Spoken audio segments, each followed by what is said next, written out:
it's me again. I am here to give a couple of different options of what you could do if you either have not gotten into Pulse at all, so if you didn't sacrifice for PulseX or sacrifice for PulseChain, or if you did sacrifice for PulseX and didn't sacrifice for PulseChain. Moving forward, this is not financial advice. This is just me giving out a couple of options of what you could do. So do your own research, make your decisions, and this is just an idea of what you possibly could move forward doing.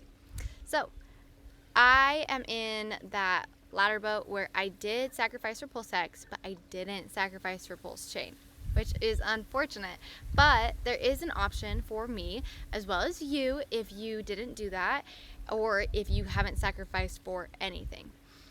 Real quick, sacrificing means that you send an amount of money to a wallet that has a specific wallet, and in return you can get coins back. So we can see right here that we have the PulseX sacrifice. That phase is over, but you could send any of these coins right here to the specific address that they gave, and you would get, I think it was 10,000 coins. I could be wrong. But you got a specific amount of coins back per dollar that you sent.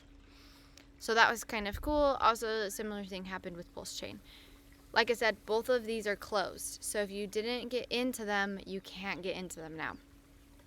But there is a way to possibly get in right when the Pulse network launches, so you can set yourself up well to have a good amount of coins. So here's the PulseX website. Go in, look through all of their different things, read their website. That is something that I do suggest, is go through, read their website, read PulseChain's website, just so you get more information on what these things actually are. A little description, like super brief from me, is PulseChain is basically going to be like the Ethereum of the Pulse network. So PulseChain is going to be where like those gas fees come in. So if you've ever transferred anything on the Ethereum network, you know that gas prices can be kind of high, and they have been decently high recently too. So Ethereum is moving to a 2.0 version. You'll hear people be like, yeah, Ethereum's moving to 2.0, gas prices are going to be great.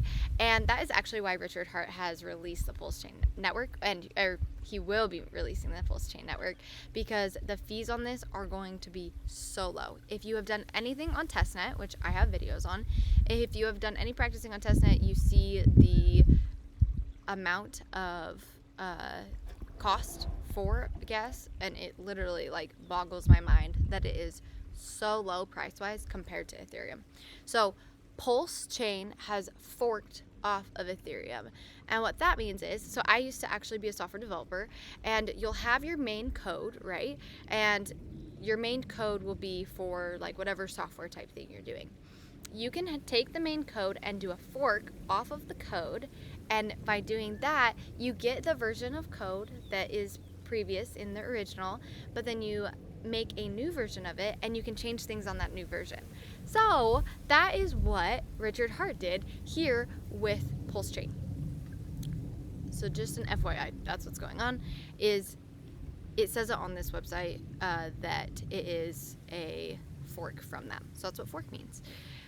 Right here it does say that Pulse testnet is live, so make sure if you have Pulse or you want to practice with PulseX that you go in and do that. Like I said, I have videos on that.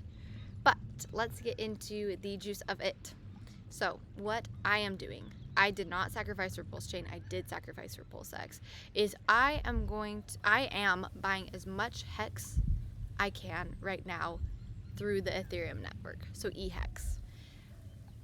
There is going to be a snapshot that's taken of the Ethereum network coins if you have them on a wallet, and that is going to be duplicated onto the Pulse network. So Hex, we have that coin, right? Hex on the Ethereum network is eHex. Hex on the Pulse network is pHex. So there should be parity between those two with the number of coins you get. Now, the reason why you can do this is you're going to get those coins transferred. So if the snapshot hasn't happened yet, it's going to give you that. And those coins, you then will be able to trade for PulseChain or PulseX. So in my case, I didn't sacrifice for PulseChain. I have bought Hex recently. I haven't staked it, which I do have some Hex staked. By the most recent Hex, I have not staked.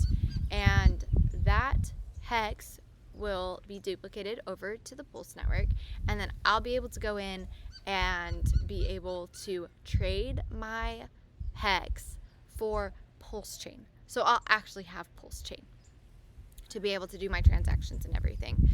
So there is that option. There is also the option to do that if you didn't sacrifice for PulseX or PulseChain. Buy Hex.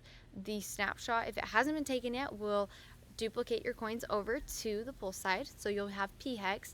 And then you could buy PulseX and PulseChain, which is great. So regardless of where you're at, you can still do this. So say you don't think that you sacrificed enough for PulseChain, or you didn't sacrifice enough for PulseX, buy Hex, because you'll be able to still get that duplicate on the Pulse network. So a little background on PulseX. I kind of went into what PulseChain is, but PulseX is the DEX, and DEX is decentralized exchange. So if you've ever been in crypto before, you have probably used Coinbase or Hotbit or Binance. Those are all centralized exchanges. So they're that. But if you've ever used Uniswap or SushiSwap or anything like that, that's a DEX, which is a decentralized exchange. So PulseX is a decentralized exchange, which you could compare it to a Uniswap.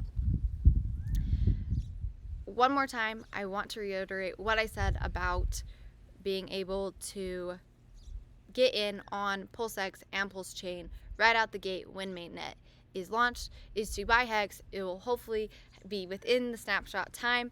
The snapshot will happen, it'll move over, and you'll be able to trade your Hex for those different coins.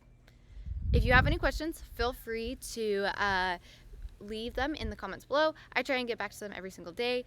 And please like and subscribe. There is so many exciting things coming, you guys. We have so many opportunities, and it is never too late to get into crypto. That is something that a lot of people don't understand. The best time to get into crypto is now. So if you haven't gotten into it, look into it, do your research, but the best time is now. Have a great day, and I'll talk to you later. Bye.